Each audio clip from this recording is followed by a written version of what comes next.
This was literally the first job. I think it was £150 I was getting paid. And she literally turned around and said, I don't like that. Sometimes it's like for the local restaurants, other times it's for like big brands like Coca-Cola. Like, for example, I do like some stuff with Coca-Cola, which is always cool.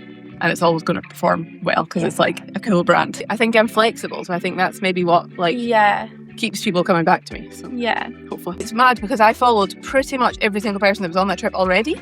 So I think that's such an interesting, the fact that they, like, Space NK PR team quite nailed the audience, because I already followed like everybody. So I was literally fed every single piece of content. Yes. Whatever. Like sometimes people come up to me like, oh, are you on social media? And I'm like, oh my God, yeah, I am.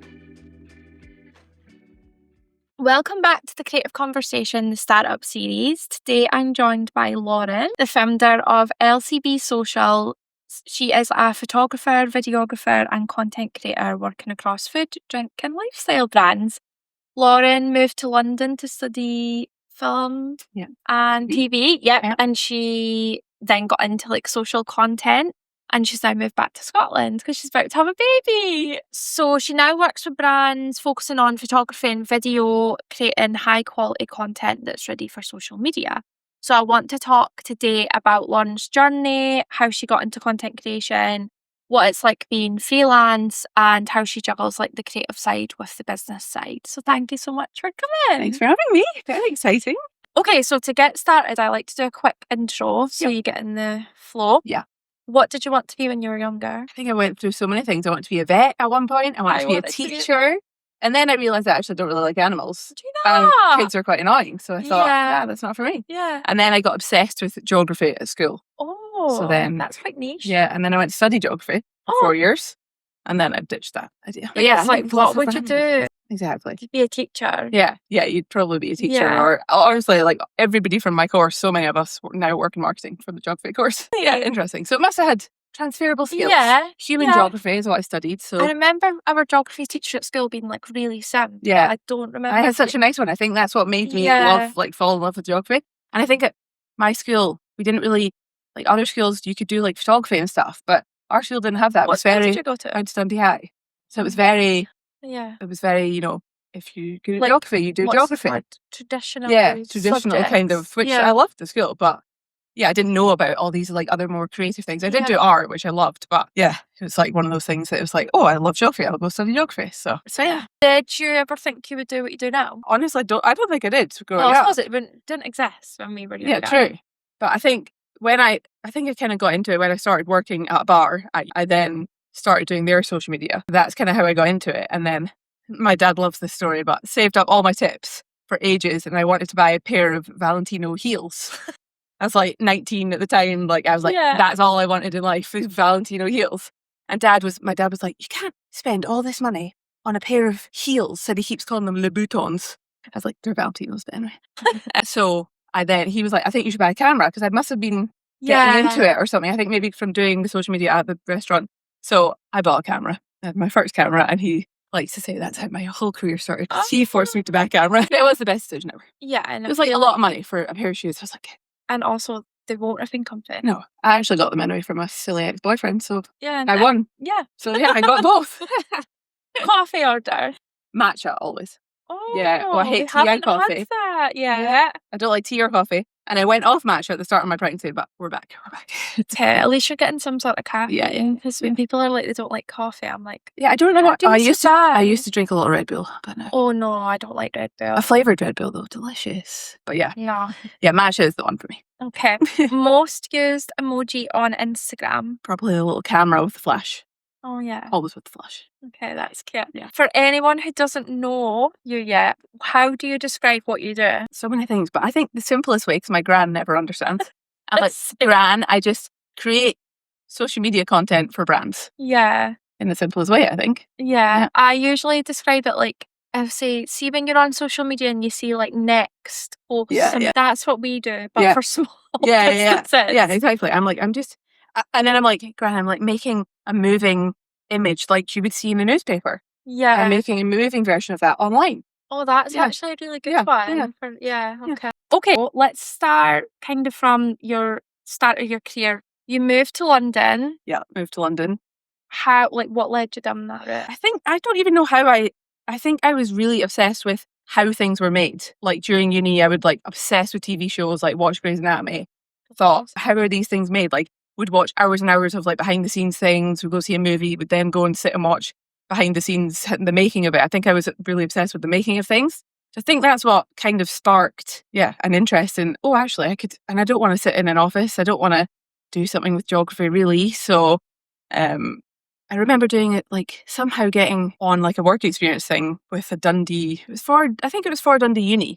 And it was going around, it was like creative stuff for Dundee Uni, a filming day. So, and I somehow got involved in that. So that was my first like work experience thing in film and TV. And I loved it. And I thought, oh, this is great. So then I think my mum and dad must have been encouraging when I thought, maybe I could go to film school and do a master's. Yeah. So you completed the geography degree? I did the geography degree. It's fine. Yeah. And then, did a 1 year master's in London. Oh, right. So okay. I think did I look up here? I don't know. I think I was just like London. I'd love to move to London anyway. Yeah. Such a good place to be for like every career. So then I just, applied. I can't even believe I got in. It's one of those things that like, I didn't have much experience. Niche as well, Niche, I didn't have much experience. It was like a really good film school. So but I just blagged my way in and got in, and it was amazing. I learned like so much through that degree. I think because I had no prior knowledge, whereas like some people came into that master's having done an undergrad in film and TV, so they probably didn't learn as much, whereas everything was new to me. Everything was fascinating.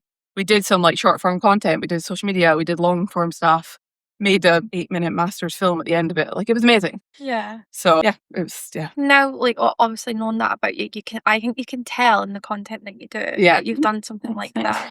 Yeah. Yeah, and it was like producing. So it was like learning how to produce it all in the background. And you're good at storytelling as well. Yeah, hopefully. Yeah. I try my best. It's so important. So how did you realise you wanted to go in I know you were working at the bar, but how did you realise you wanted to go in the social content? Like when you were doing the course, did you think? I think when I was doing the course, we did lots of different things.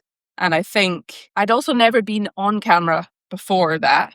Whereas when we were doing that course, I had to be on camera quite a lot because, you're just filming each other, doing things, testing things. And I think I realised, quite like that. Like I better get good at this because it's probably quite important for my career. And I think that's probably channeled into today, like do stuff in front of the camera as well. But now I've forgotten what the question was. Like how you decided that was the direction you wanted to go in. Oh yeah, because you would have to do, when you're sitting doing like a long form TV series or a clip or whatever, you would have to do things like 10 times. And I thought, nah, at the 10th time I'm bored. Surely we've got the shot now. So it was one of those things. I just liked the fast pacedness. So when we were doing the social content, it was like, right, you've only got 1 or 2 shots if you have to, but really just 1 shot to get it right. And I think that's just much better for my brain. Like I get quite bored easily. So it needs to be like fast paced and turn around fast and everything. So I think that's and when we did the social media stuff, I think I worked with like 2 different brands and I loved the brand stuff as well. I think we had to go out and reach out to brands and see if they wanted some content, which they did because it was free for them. So I think that's what made me fall in love with like the fast pacedness. What year was this that you were doing this? This must have been like a few years before COVID. Okay. Yeah, because then I started my career kind of in COVID. Right. Okay. So it must have been like 20. I went from uni from like 2018. 2018 is when I was in London. Yeah, because like Instagram was huge then. Yeah. But when I graduated 2015, did I? Yeah. So it was a thing, obviously, but brands have different. Like I even think it probably wasn't. Like even when I was doing it, it was still not like the biggest thing. Yeah. Like I didn't get taught anything about social media at uni, and I did marketing. Yeah. So true. I know, it's mad, isn't it? Yeah. Yeah. It's so crazy how things change so fast as well. And now there's like all these courses about social media and everything. Whereas we just kind of had to like learn on the job. Yeah. That's how I learned. Yeah. Even when we were doing the content for the social media, it was very high value content in the whereas now it's much more like lo-fi stuff. Whereas like it was very much like still like polished. Yeah, polished, 69, like that type of thing. So it's definitely changed a lot. But yeah, it was good. So what jobs, like have you had jobs before going freelance, like in content, or have you just... No, how long have you got? I've literally, I think I had 5 jobs. I was working out 5 jobs in about 3 years, all in London. For some reason, they all just didn't work out. Okay. For different reasons. Like, I just don't think I'm meant to be micromanaged. Okay. Often they were micromanaging. And was this with like content? Yeah, so like kind the of first one, roles? weirdly actually, the first job I had was a tiny agency. It's just me and one other girl in this tiny office. It was called Rogue Ponies, and they were a content creation agency, which was at that time quite a new thing. There wasn't really many content agencies.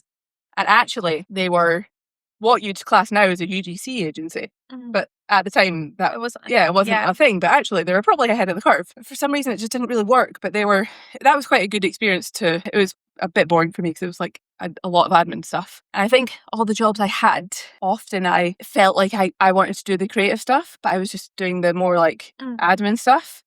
And I was thinking, I could do that better, or I could do that differently, or whatever. Yeah. So I think that was always quite hard for me. And a lot of them were just like 6-month contracts, and then they didn't keep me on, or whatever, the business changed. So yeah, then I went from that to marketing for a recruitment company. But they knew I was just there until I found a real job, so to speak, or that I wanted to do. And then I went to Clean Co, which is Spencer Matthews' gin brand.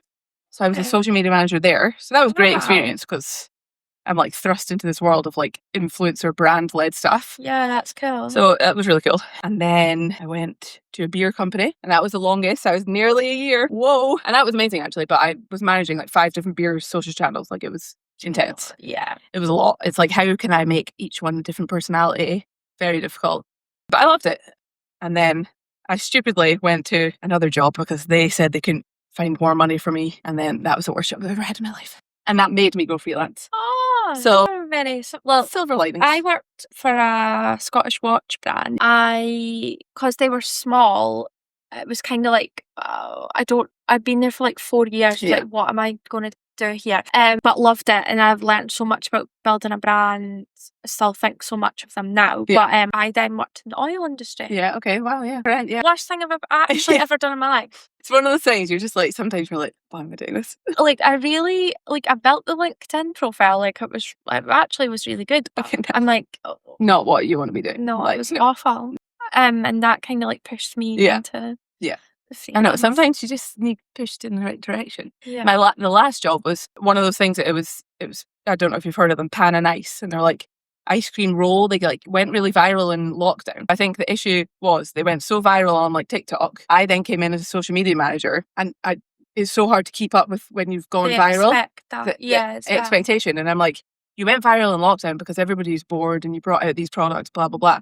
But to keep that up, it's so difficult. So yeah, me and my boss just... And going viral, I don't rate it. I know, it's hard. Unless you're like doing it gradually, I think it's completely overrated. Yeah. And I think also that was the issue with when I worked for Spencer Matthews brand. I know how important a founder-led business is, but I think they put too much focus on it. Because of who he was. Because of who he was. The only content that did well was him. Yeah. It became too hard. I was like, guys, I think we need to somehow...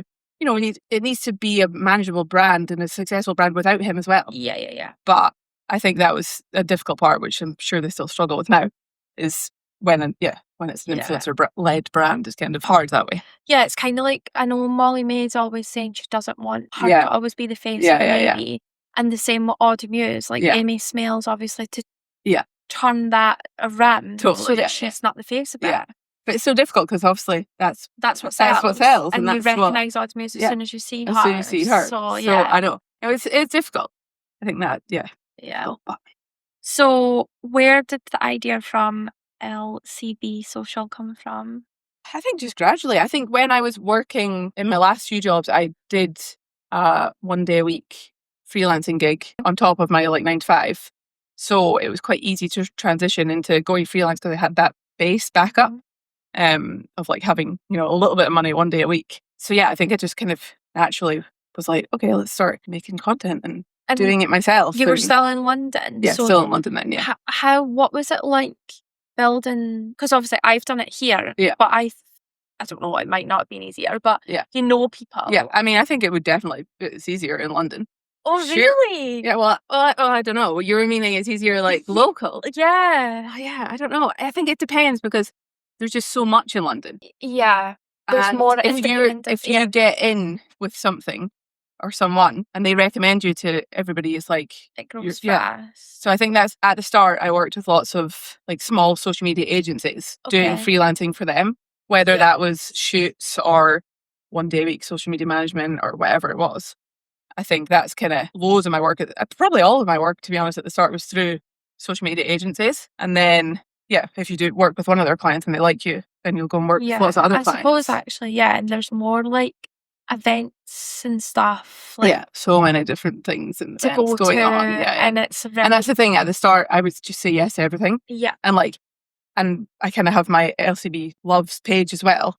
So I kind of was getting like invited to events through that, and then sometimes getting work through that as well. So it was a good system because I would just say yes to everything. I take back what I said. It probably would be easier. Difficult. I mean, it's pros and cons to both, I think.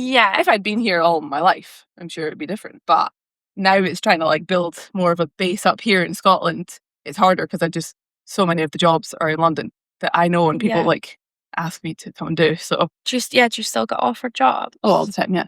Like I only stopped going to London like 6 weeks ago.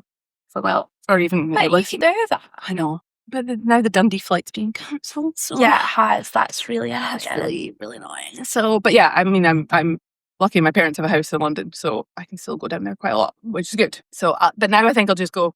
It's just one of those things that before I could go down for a week and I would do 5 different shoots. Make it worth it. Make it worth it. Like, you could do smaller shoots and bigger shoots, whereas now I think I'll just be going for like the big brand shoots. You can be, I guess, at the start of your career, you're not choosy at all. You absolutely say yes to everything because you think you need to, and then you become a bit more, wait, okay, I think I could do this a bit more. I can say yes to that, no to that. So, that's the hard part. So, I think people always see like your polished stuff. So the whole point of this podcast is kind of sick of the people that have made it and are making millions of pounds getting on podcasts. So what do you wish people knew about like your early days of freelancing? Like, what was it actually like? I think, it's that thing that you I think you should, and you have to say yes to absolutely everything because you never know where that might take you. It might be like the smallest amount of money or whatever, but at that point you don't have a big base to like fall back on. People don't know you yet.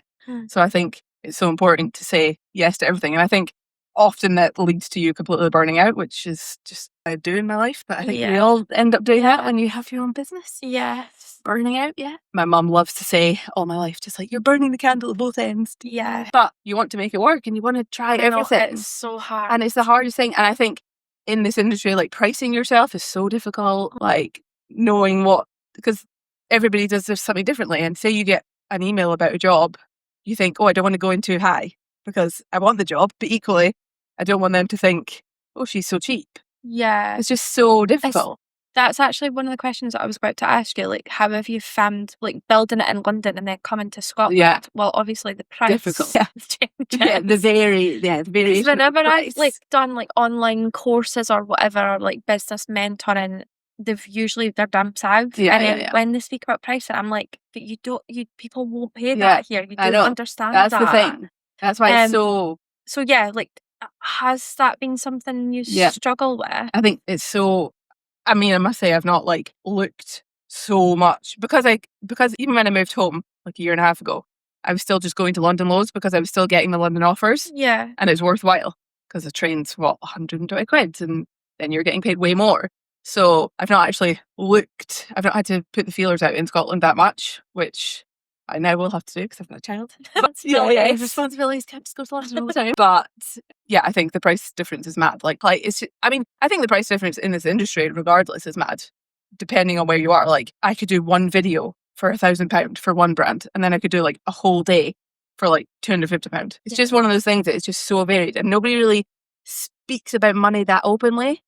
And so it makes it harder for everybody because you have no idea what to price yourself. You have no idea like what other people are doing. You want to compare, like and I think as well, it's an industry that people think anyone can take content. Literally anyone can take content. But it's obviously how it looks, the strategy behind it, like the actual. There's so much. There's so much that goes into it. So and it's just so difficult because I think that the first ever content job I did was when I just went freelance, and I don't even know how I got in touch with me, but anyway, it was for this like celebrity hair care wife that started a brand. She wanted product shots. She wanted them like white background product shots, like for an e-com. So I realistically should have said like, that's not what I do. I don't have a big studio where you do fancy e-com shoots that look fake, you know? Yeah. But she saw my website and everything, so she, you know, I met up with her. I said, this is what I can do. And then I did the shots, and actually I was quite happy with how they turned out. I did like a cool splash. It was like beauty products. Oh, looking back, I'm sure they're rubbish, but you know, at the time. Yeah. And I remember this is literally the first job. I think it was £150 I was getting paid. And she literally turned around and said, I don't like them. And then like sent a picture of like an e-com thing. And I said, that's like a studio. Like that wouldn't be like something I would do. Like you need to send it off for like thousands of pounds, not £150 for a little, you know, freelancer to do. Yeah. So I ended up not charging her, which is, I think I was just scared at the time. And I was like, you know what? Okay, fine. You don't like them. Never mind. Because that was the first thing I did. She then used them on her website, and I thought, are you having a laugh? So I sent the invoice and went, I can see you use them on the website, so here's my invoice. And then she was like, I was just using them as a placeholder. And I thought, nah. You said you didn't like them. Yeah. They're on the website, so yeah, and she paid it. Yeah. So a learning curve. As well, it's £150. For anyone that's never edited photos or videos, I could tell you Lauren would have been getting paid like a penny an hour. Yeah, literally, exactly. Yeah, I was like setting all the stuff. I think I went and bought like white backgrounds and everything to like try and impress, you know. And the more you look at it as well, you're like, I don't know. I think, did you have a gut feeling when you met her? Don't know. Yeah, maybe, because I just feel like some of these, like, I feel like I've now worked with quite a lot of like celebrities or like minor celebrities or people in the public eye. Yeah. So I think, and sometimes you can tell if they're like, you know, they just think they're a bit summon. So I did have a bad feeling as soon as I met her, to be fair. So, yeah. And it's so funny how you know, like, even if it could be going swimmingly at the start, you're like, this is going to fuck up. You're like, I've got a bad feeling here. Yeah. Like, that was even on the last real job I had. I went in for a taster day, and I just got a bad feeling.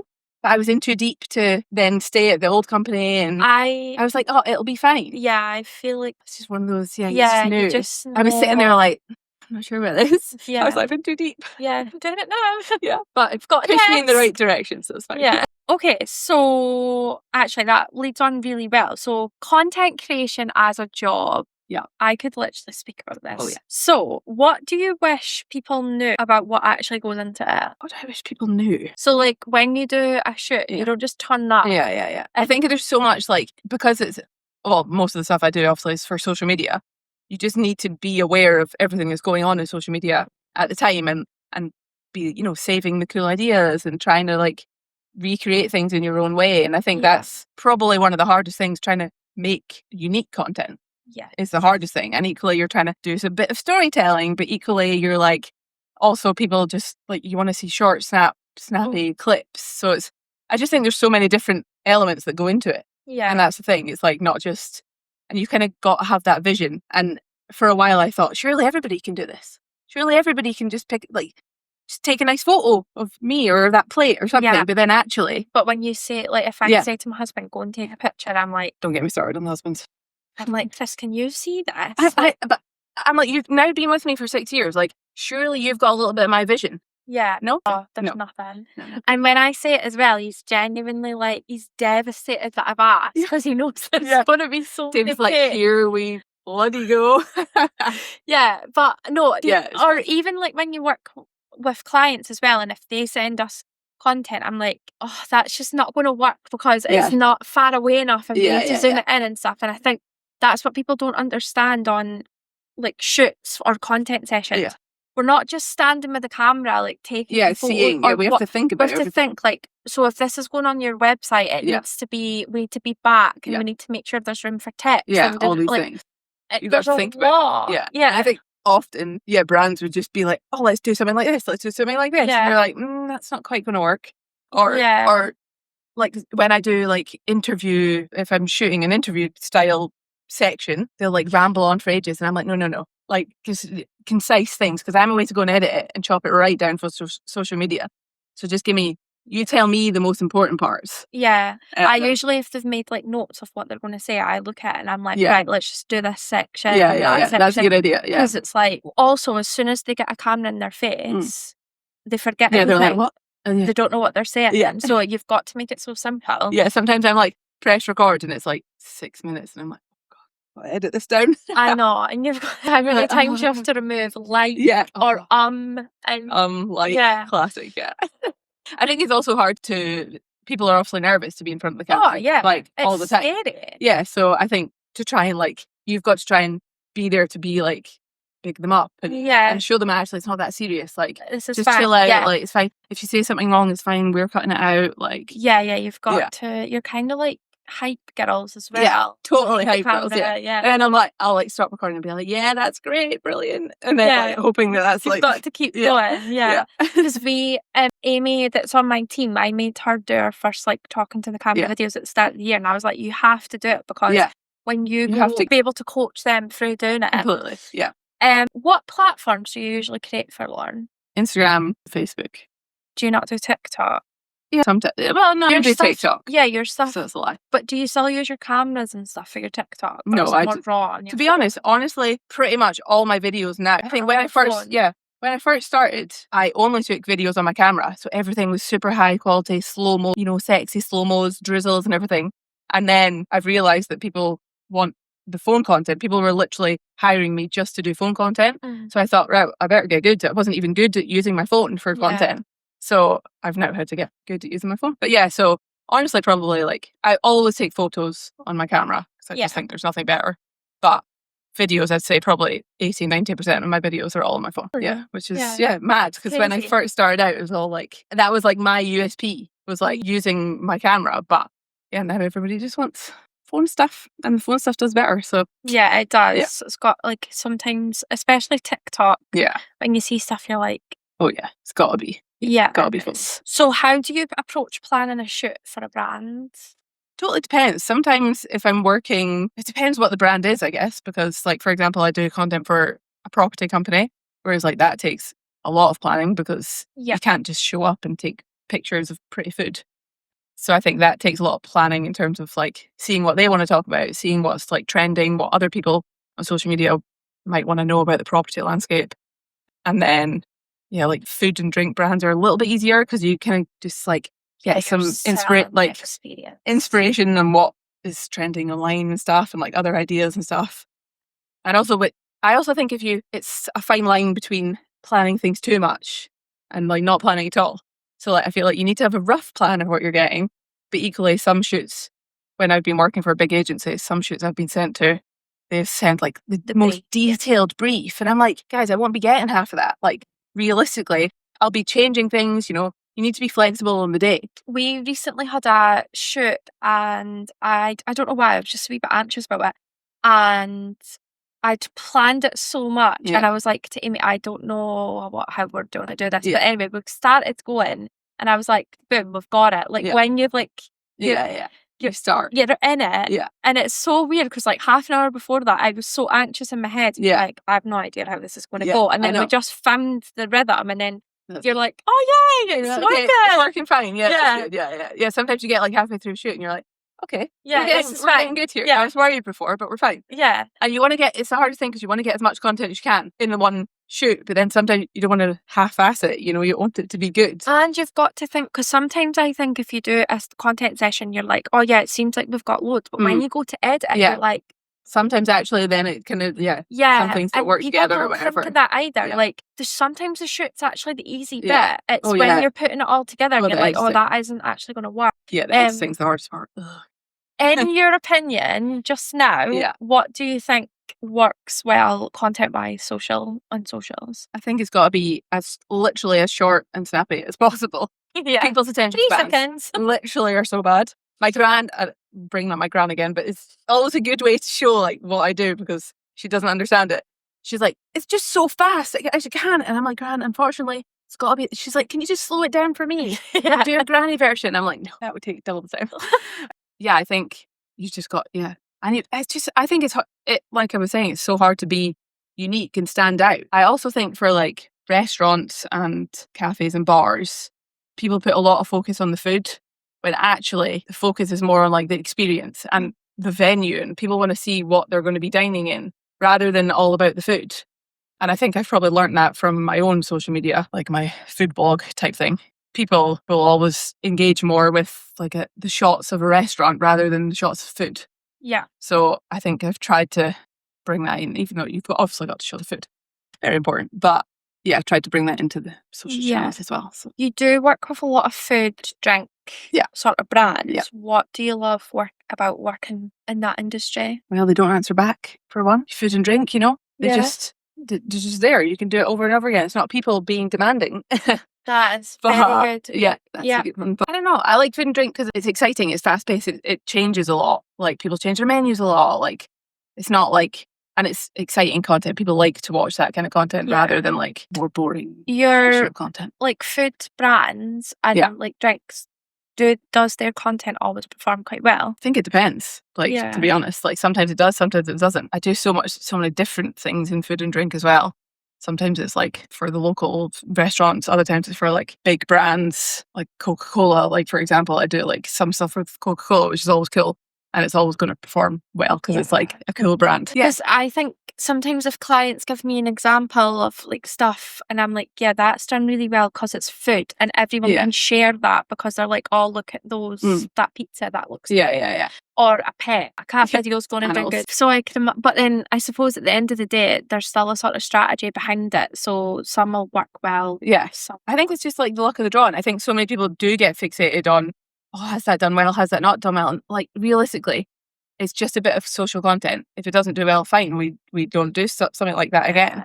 Or we change it up, or we're very similar. Like if we don't focus on vanity metrics, so it's like at the end of the day, was the restaurant busy? Yeah, exactly. Are people like talking about it? I think it's also like it's so good now. You can see like shares and stuff. Whereas like like repost shares, like that stuff's so important. Even like I posted a video of cocktails for Shoreline the other week, and it had like 30 shares, and I thought that's so interesting.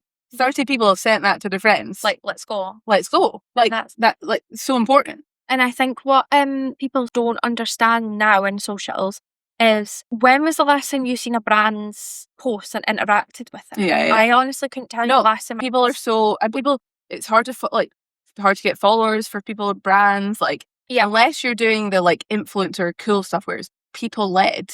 I think it is very hard, especially products. I think because I can remember when I last liked influencers post, but I don't know when I last liked a brand's one. I know, and we actually had an inquiry call and they were like, I basically say, what do you want to do with your socials? Like, what's the point in this? They're like, we want to increase for followers. And I was like, that's not going to happen. I was like, no, it's so difficult. Yeah, exactly. Unless you're putting budget behind it and unless you're paying. It's not going to happen. No. And they were like, oh. And I was like, no, if you're looking to increase your awareness, we're going to focus on these metrics. They were like, oh, right, okay. So true, But you don't... Building a brand, building a page now is very difficult. Oh, so I don't know the last time our followers actually, like, we gained followers, but it didn't actually make a difference to the number. No, absolutely not. People unfollow, follow, like it's just balance. Notice that the insights, when you click on the post, like insights, it's changed now. They're obviously focusing on watch time. Yeah. True, you can see the watch time. Hover it, more, blah, blah, blah. And that's why people are saying like carousels are so good. Because you'll swipe, and if it's like a picture, then a video, and you're going to watch more. Which is true, and it makes sense. And I've seen them Instagram say like if somebody watches it more than 3 seconds, they'll then push it out into the algorithm. So that'll be like I know the first 3 seconds. So important. There's a lot that goes on. This series of The Creative Conversation is proudly sponsored by Stewart & Co Chartered Accountants. Stewart & Co are a local independent accountancy firm founded in 2002, supporting individuals and businesses with everything from accounts and tax to payroll, VAT and business advice. As business owners, we all know how important it is to understand your numbers, and Stewart & Co help make that side of the business feel a little less overwhelming. Whether you're self-employed, running a limited company or looking for ongoing support, their team offers practical, tailored advice to help you stay compliant and make confident decisions as you grow. You'll find all of Stewart & Co.'s contact details in our episode description. So what do you think makes like restaurant and hospitality content stand out online? Like, do you think there's any brands that do it really well? Like not even locally, just anywhere in the world? It's so funny. I'm in a freelancers group chat. I'm in a freelancers group chat. And people always share this one restaurant that the restaurant always send to them and say, "Oh, can we do content like this?" And it's unbelievable. And I can't remember the name of it. It's like they always do like delicious like pasta looking at, and it looks like it's shot in a studio. It's like amazing, but also it has like a lifestyle feel. I don't know how they do it. And one of the guys reached out to them and said like, hey, could you let me know how you do this? Because I constantly get sent as an example. And I don't know how to do it. So I don't think they replied, sadly. So we're still waiting on how to get it. But yeah, I think I always see when I'm looking for inspiration, I always see like certain brands, like a restaurant in Australia, I think I always see like they've just nailed it. And I think it's so important now also, I've realized, to like incorporate words on a video as well, like just all different things. Like the music's got to be good, the words have got to be good. I think people do listen to their phone on loud so much, so I think music is really important. See, I'm a silent phone gal. Oh really? Yeah. I'm a loud phone gal, which is quite weird but like TikTok is always sound. I have my volume down. What? Wow, that's unique. Well, maybe I think I'm maybe overstimulated. Yeah. And I'm online too much. So I'm like, I can't. Yeah, but I guess that's also why having a few words on a screen are so important. Just a few little like clickbait type ones. Like I love all the ones that are just like a simple shot of a cocktail being poured, but then like a little like words over it, like you and me ? Like things like that. I think work really well, and I think I've noticed that they work well on social channels. Nobody will, if we're chatting about people not liking stuff, but they will send that to their friends. So that's what you're trying to get them to into it. It's so interesting how everyone uses it differently. Do you, when you're adding like text and music, do you do it in the apps or do you edit it? Music always in app, but words sometimes in app. But often if I change it up, if I'm if I'm editing the content and then sending it to my assistant to then post, it's kind of easier to just do it in CapCut or whatever, and then she downloads it. I don't think it matters as much on Instagram, but people might listen to this and be like, she doesn't know what she's talking about. But TikTok, I think it matters more. I always do it in app on TikTok, but Instagram, I don't know why. Someone must have told us that. I have the same opinion. I think on TikTok they always say they even say to like hide words on TikTok. Like write things and then like hide it. Like whatever. I don't know if they work either. I think it helps with them, like the algorithm and the For You page. Pushing out to them. And it works because it's so much better than Instagram. So you also do UGC. I do. Yeah. So for anyone that's listening and doesn't know what that is, how would you describe that, Lauren? I would describe it as like lo-fi trust engaging content. So like you're watching it thinking, okay, I want to buy what she's selling. And I think it's just like you showing a product or you showing an experience to the camera directly, speaking to the audience. UGC. Do you have management or that? No, it's just that's just random. I think the thing with me is I just do so like a big range of content that often my jobs will incorporate lots of different things. So they'll incorporate, like for example, I just did a full day photo shoot, a full day shoot for a rice company, and I did some UGC, some recipe content, some photos. So it was a bit of everything. So I think if they see that I can do all the different things, then they'll be like, oh, let's try out some different things. So will they literally just reach out to you on your socials or like your website or like website? Oh, wow. I think a lot of it is that, like for example, I did one job with Ogilvy, the big marketing company, and then they've just like recommended me to like all the brands within Ogilvy.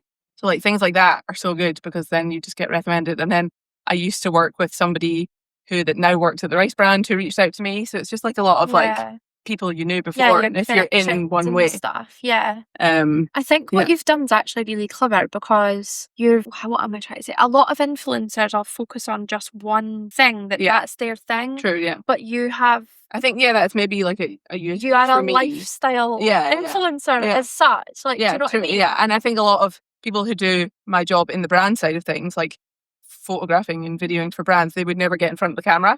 Whereas I think that's maybe why people come back to me, because I can do both, a lot of different things. And to be fair to businesses, they're getting more out of it. Yeah, exactly. And it's easier. And you can see what works. If you've got a good relationship with someone as well, it's so much easier to be like, oh, this is our product. Just can you do both? Like do UGC and even like then like sometimes they want voiceovers on the videos as well, and they're like, can you do that? And I'm like, absolutely. Like I think I'm flexible, so I think that's maybe what keeps people coming back to me. So hopefully. Why do you think brands are investing more in like UGC content? I think people just want that, like they don't believe the high polished stuff anymore, and they believe much more of the they trust the lo-fi, someone speaking to the camera thing much more. I think TikToks has a lot of TikTok, yeah, It's exactly. changed It's it. completely changed the game. Yeah. And people do, that's why TikTok's done so well now, because it's just relatable people like posting about relatable things. Yeah. If I've had a couple of clients that have been too scared to like speak to the camera. And I've been like, do you have a TikTok? And they're like, no. And I'm like, please get a TikTok and just start doing it.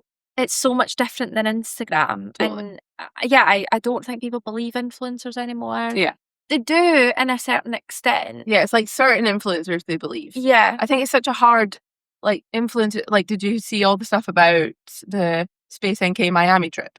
Yeah. So I was real invested in the Space NK. I've never shopped in Space NK in my life, but now get me to Space NK. But there was a lot of backlash on that because people were saying like, why should these big celebrities essentially get to go? Like Rochelle Humes and everything. Yeah, that's who I followed, Rochelle. It's like, But then it's like these people, then like Rochelle and like all the people who were on the trip were then like biting back saying, no, but we literally appreciated it so much. Like if we're getting invited, like Stacey Solomon and her sister and like all these people. And I think it's mad because I followed pretty much every single person that was on that trip already. So I think that's such an interesting, the fact that they like Space NK PR team quite nailed the like audience, because I already followed like everybody. So I was literally fed every single piece of content. Yes. Which is... Yeah, no, I totally know what you mean, because Hotel Tala, I love Farron Clark. Yeah, Farron Clark, because I just love that she worked in marketing. Yeah, I love her videos about marketing, and now I think that's her like thing. Yeah, which is amazing. And she gives an insight into the brand trips that like other influencers that haven't worked in marketing wouldn't be able to do. Yeah. But apart from her, I don't think I followed. Oh no, Beth and McCoy. Yeah. But the other girls, there wasn't. I didn't follow that many on that trip either. So, which is interesting. Yeah. I get, but I know what you're saying about the Space NK one. Yeah. If you've followed all of them, then you're already converted. Yeah. Because you actually will feel a little bit left out. I'm like, oh, my shimmer body glow. Yeah, on that. Yeah. Yeah. And I think I posted a TikTok about it, just saying like FOMO or something, you know. And someone replied like, "Are you being sarcastic?" I was like, "No, absolutely not. I think it's like it's amazing. It looks so cool. Like it's creating this whole lifestyle around this brand."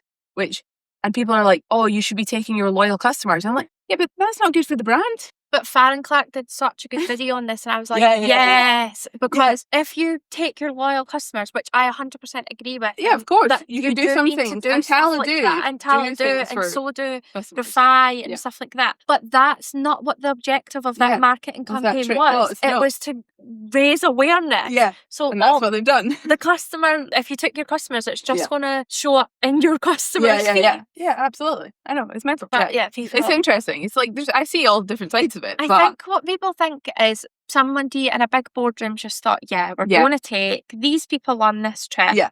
No, there's an actual goal behind this. Yeah, the whole point is to create a buzz around the brand, and that's what they've done. Yeah. And I think also those like Space NK trips where you're working with lots of different brands within it is interesting, because it's probably not costing Space NK that much, because Refy are paying for one night, or whatever the brands were that were paying. Clever. Fleur were paying for one night and that type of thing.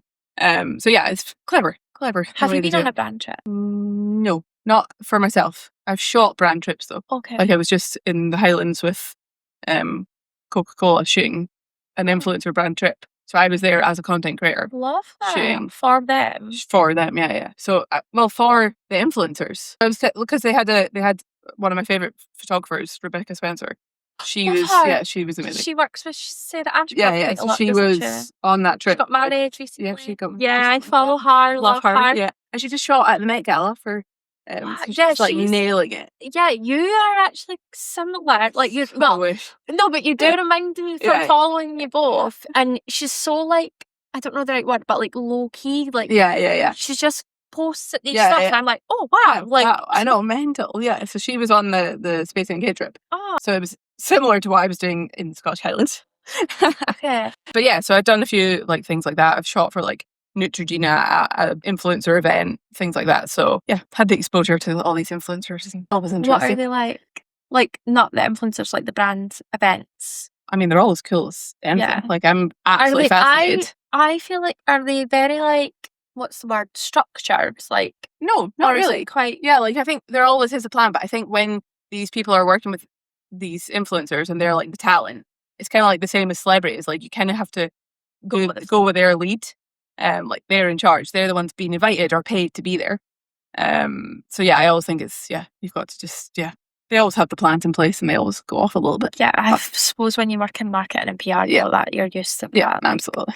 I love that chat. I love having people on that work in the same industry because it's like, yes, you get it. Yeah. Okay, so business and mindset. What do you think makes you a good businesswoman?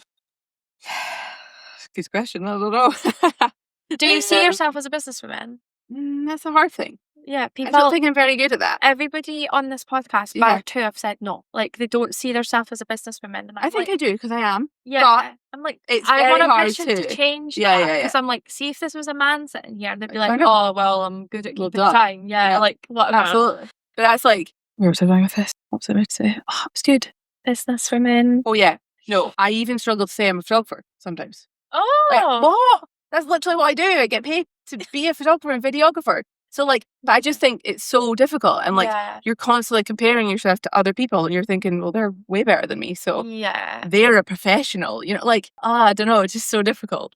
But yeah, I am a businesswoman because I own a business and make money. Paid, to pay yourself, literally. Yeah, so I am a businesswoman, but yeah, as you say, it's hard to for some reason. But my dad is very good at saying like he's always like, I'm proud of like what you've created and everything. So I'm like, yeah. Every time he says that, I'm like, thanks, Dad. Yeah. What's one good thing about working for yourself and one thing that drives you mad? Probably that you can work when you want, but then you end up working all the time. Yeah. That's probably the hardest part. And I think, as I was saying before, like in this industry, it's hard to talk about money, and like people don't want to, they want to like be all coy about it. Whereas like, actually, like I'm not ashamed to say like I want to make loads of money and that's what I want to do. And I think that's so hard in this industry, like working for yourself and being freelance and knowing how to price yourself and everything. Yeah, so I agree with that. It is good having that you can work when you want, but like for example, this weekend I'm probably going to need to work just because I've got time off a little bit. Well, I say time off, it's a long weekend, but I mean, I think it's done.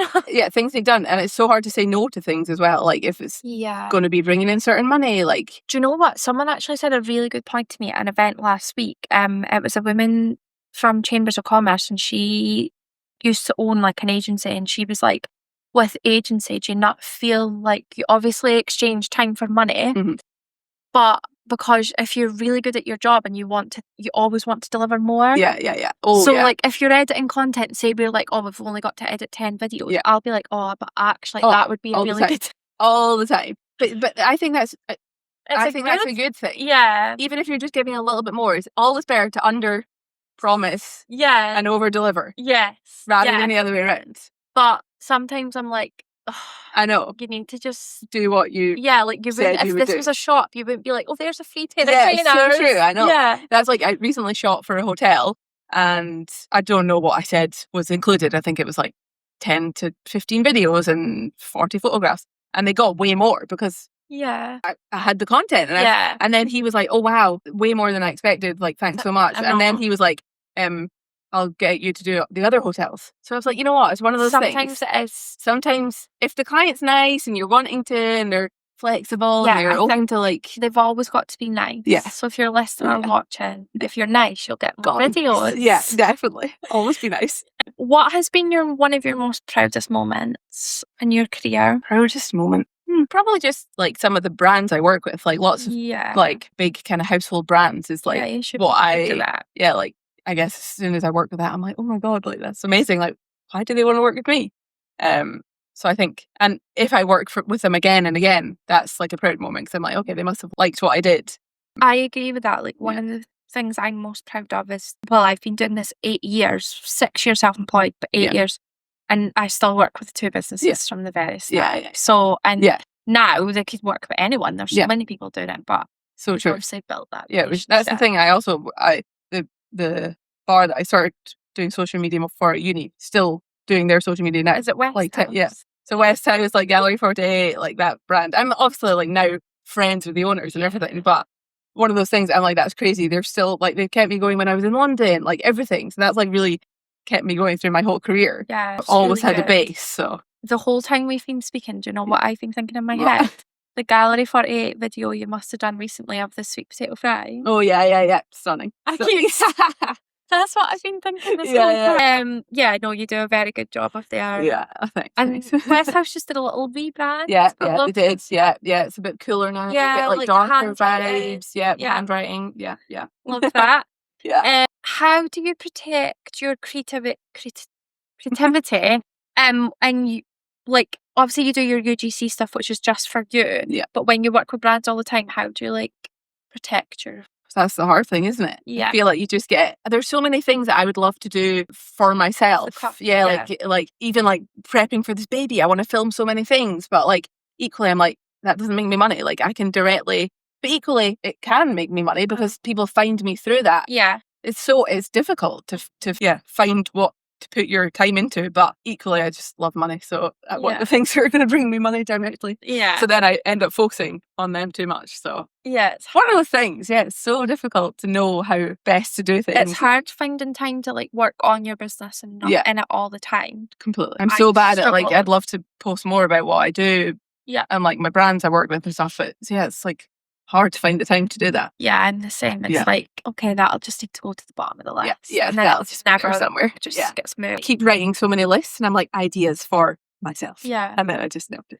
I email myself them. Like if I see an idea, I'm like, oh, that's a good idea. And then I actually get annoyed at myself when I go to my inbox because I'm like, what am I doing with that? Yeah, you're like, just sitting there. I added that to my list for nothing. Yeah. Who's been your biggest influence in business? Probably my dad. Aww. Just because.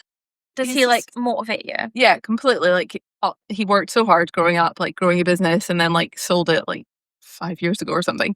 And he's just always like, anytime I get a cool job, he's the first person I want to call. And he always says he's proud of me. And like every time he says he's proud of me, I'm like, yeah. I think obviously if he was working in business, it's good to hear that. And he like studied marketing and like I feel like growing up, he must have just like instilled that in us.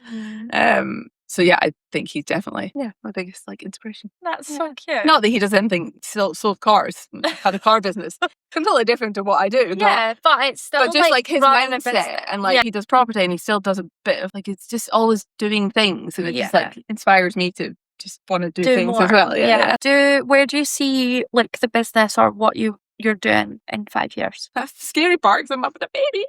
Oh my god, yeah, you'll have a 5-year-old. I know, what the heck. Like, they'll be going to school. Yeah, I'm like nervous, like really nervous about my career, having a baby, because I just think I'm so focused on my career now and like that's like the main part of me is my career. And like I feel like having this baby is like going to draw me back from my career. But everybody says your mindset changes a bit when you have a baby, so who knows what you'll want to do. Yeah. But and also, I think I'm determined to make it work somehow. Yeah, but it's also good to not be defined by what you do. Yeah, exactly. Because you need to relax a little bit. Yeah, you can but be it's so a mom hard for a little bit. Yeah, you can be a mom. I know everyone's like, you don't get this time back. So but it's so hard in this career if you take a break. Oh yeah, and then they have to obviously go and find someone else to shoot the content that they've asked you to shoot or whatever. So it's a hard one. I'm just like not dwelling on it too much. You'll be totally fine.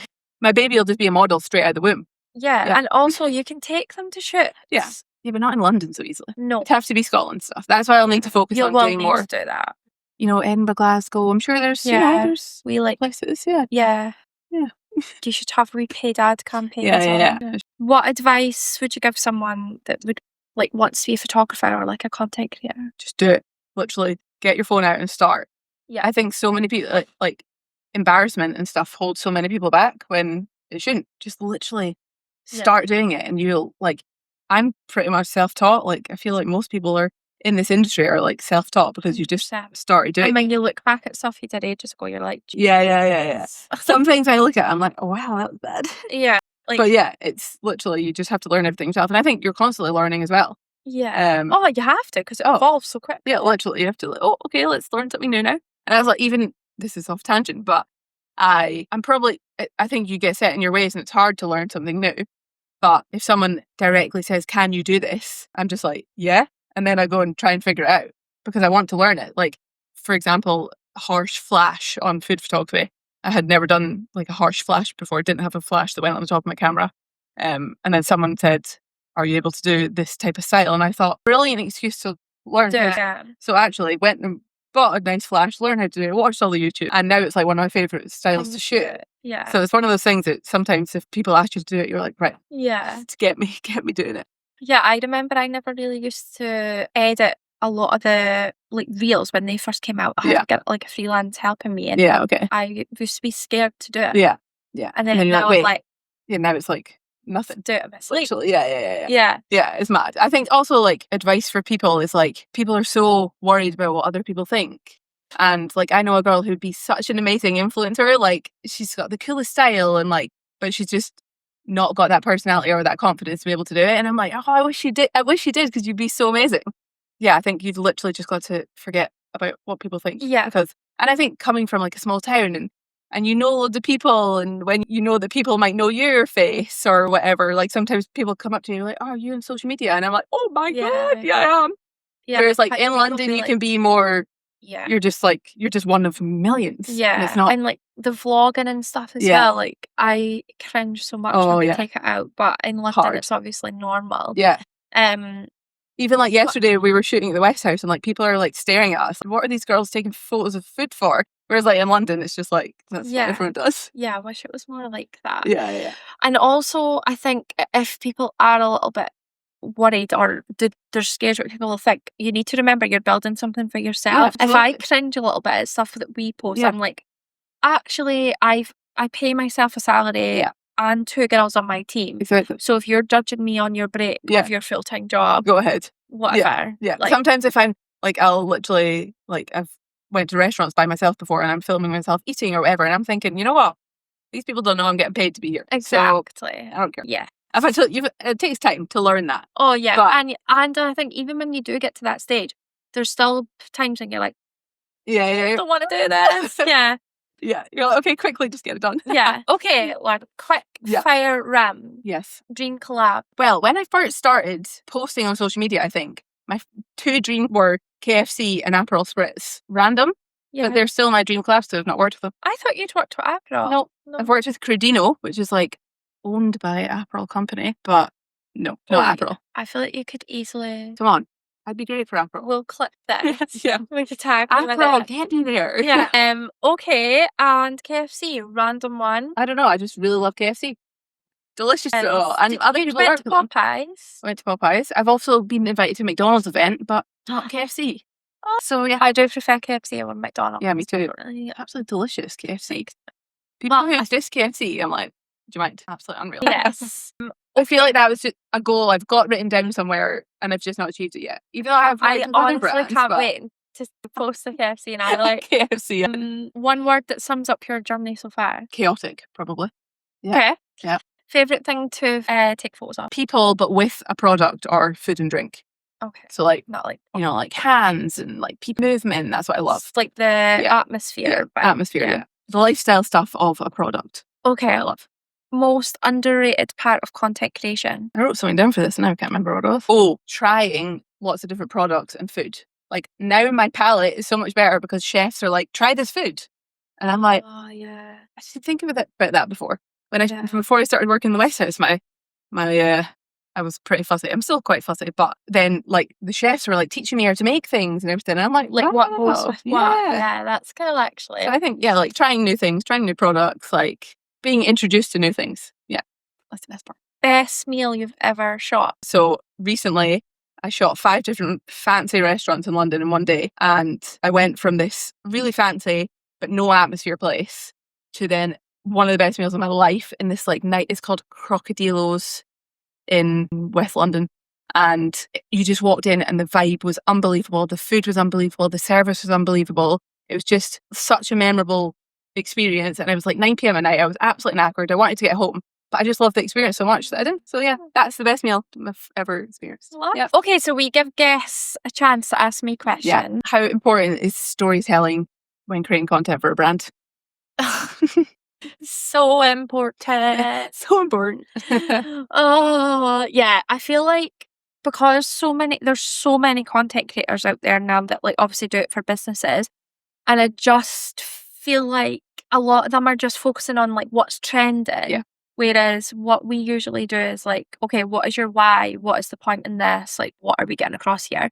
And it's always what does well. People want to see the person behind the business. Yeah. If you don't want to show up as the person, they want to know the story behind it. So Absolutely. I can't actually express how important it is. I You think need it's to have a so- story. You need to have a story. And I also think, for me, I find it really hard to get people like in the West House or whatever in the content, whereas actually that's the content that does well when you like post about the people. And the owner of, I don't know if you saw recently, I did a shoreline video where you like jumped off a boat, and it was I like didn't see that. literally outrageous, like Oh. so good, and it's got so many views Yeah. because people love him and also love that type of content. So Yeah. yeah, it's like trying to do storytelling and trying to get them involved in it. You can't jump off a boat every episode, but We you had know. like a campaign with one of our clients was Hallie Stevenson, Yeah. and like it was last summer they became like employee owned. Okay, nice, yeah. So we did like a series of like just the people in their factory, the office and stuff, speaking Yeah. about like what Hallie's means to them and stuff. And it did so well because they're obviously like an international company. Yeah. But the videos that did the best were like men that have worked in the factory for years, the Dundee accent and Yeah, stuff. yeah. And like international customers were commenting on it, like, because you can't say that you're like an East Scotland brand Yeah. more than hearing people. Yeah. And it just Absolutely. worked so well. So Yeah, stuff Yeah. like that is so good. Yeah, people like to see faces behind the brands and everything. yeah. Yeah. Even like, you know, like, oh, this is my favorite drink and like things like that. Like I need to like force that up on the West House and everything more because Yeah, just like this is what I'm having on my lunch break or whatever. all these things. Yeah, and when we post like stuff of us, it always Yes, does does well. well. Yeah, true. I noticed that And- as well, to be fair. Yeah. Yeah. I mean, it is annoying. I don't really want to be the face of it Yeah. anymore, Oh, but God's sake. The face of my own brand. no, that was amazing. I love that. Yeah. So I will link all your profiles and your website in the episode description. Nice. And if anyone wants to work with you, Yeah. they should reach out. Lovely. Thank you so much.